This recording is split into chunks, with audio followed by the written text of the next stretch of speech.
آپ کی خدمت میں پیش کر رہا ہوں طلحہ عالم داؤد یونیورسٹی سے. ان کا تعلق ہے لاسٹ کنٹیسٹنٹ ہے آمد مصطفیٰ سیزن 5 فرسٹ ایپیسوڈ کے. آئیے طلحہ عالم.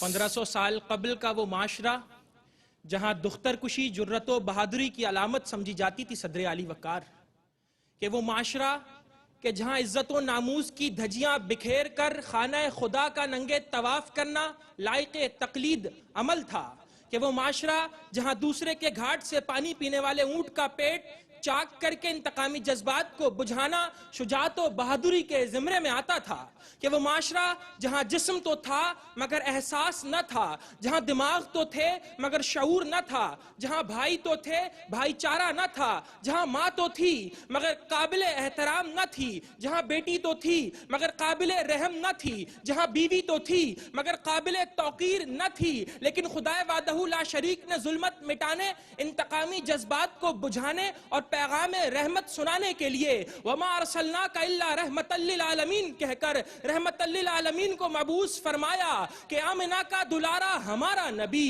بے کسوں کا سہارا ہمارا نبی ہے، یتیموں ضعیفوں کا فریاد رس، بے کسوں کا سہارا ہمارا نبی. کہ صدر علی وقار میرے نبی رحمت ہیں انسانوں کے لیے، حیوانوں کے لیے، جوانوں کے لیے، جانوروں کے لیے. میرے نبی رحمت ہیں نباتات جمادات کل کائنات کے لیے. کہ صدر علی وقار اگر نبی کی رحمت کا جائزہ دور حاضر سے لیا جائے تو آج وہ تمام ممالک جو انسانی حقوق کا دعویٰ کرتے ہیں وہاں بھی سفید فام سیاہ فام، اچھوت اور برہمن کا فرق واضح ہے، لیکن یہ رحمت للعالمین کی تعلیمات کا فیض ہی تھا کہ حبشے کا بلال رفیق مصطفیٰ اور افریقہ کا غلام اسپین کا کیشور کشا بن جاتا ہے. صدر علی وقار میرے نبی رحمت ہیں مزدوروں، یتیموں، مسکینوں کے لیے بھی. کہ آج جہاں کیپٹلزم اور سوشلزم صرف مزدوروں صرف حکمرانوں اور سرمایہ داروں کو جینے کا حق فراہم کر رہے ہوں، وہیں 1400 سال پہلے پیارے آقا نے الفخر فخری کہہ کر تمام مزدوروں، یتیموں، مسکینوں کو سینے سے لگایا تھا.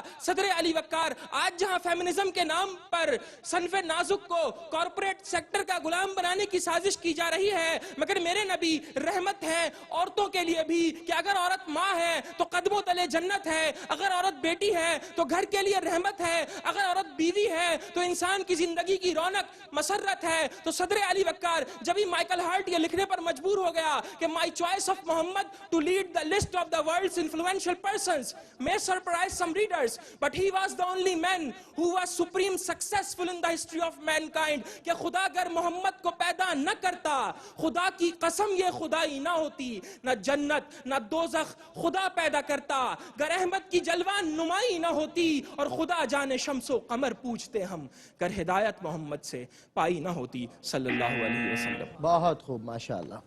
ناظرین کرام تقریری مقابلہ اختتام پذیر ہوا اور وقت ہے فیصلے کا. فیصلہ سنانے سے قبل یہ بات آپ سے شیئر کرنا چاہتا ہوں کہ جب بات ہوگی ذکر رسالت مآب کی، جب بات ہوگی حضور کی نعت کی، تو کوئی بھی ایسا لفظ جو ذو معنی ہو اور اس کا ایک معنی منفی ہو استعمال نہیں کیا جائے گا. یہ خلاف ادب ہے.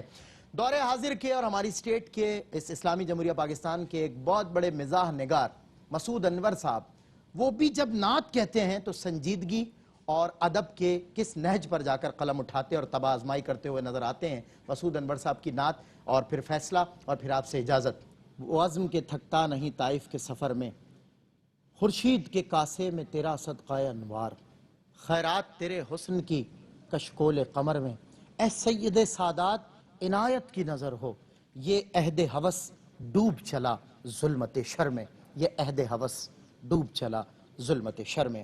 ناظرین کرام آمد مصطفیٰ سیزن 5 اور راؤنڈ نمبر 1 سلیکشن راؤنڈ ہے، پہلا سلیکشن راؤنڈ، اور اس کا پہلا کنٹیسٹنٹ جو کہ سیمی فائنل راؤنڈ کے لیے کوالیفائی کرنے جا رہا ہے وہ ہیں طلحہ عالم داؤد یونیورسٹی سے ان کا تعلق ہے. بہت مبارک ہو طلحہ آپ کو، اور میں اپنے منصفین کا بھی بہت بہت شکریہ ادا کرتا ہوں. آج کے لیے بس اتنا ہی. کل انشاءاللہ اسی وقت سیکنڈ راؤنڈ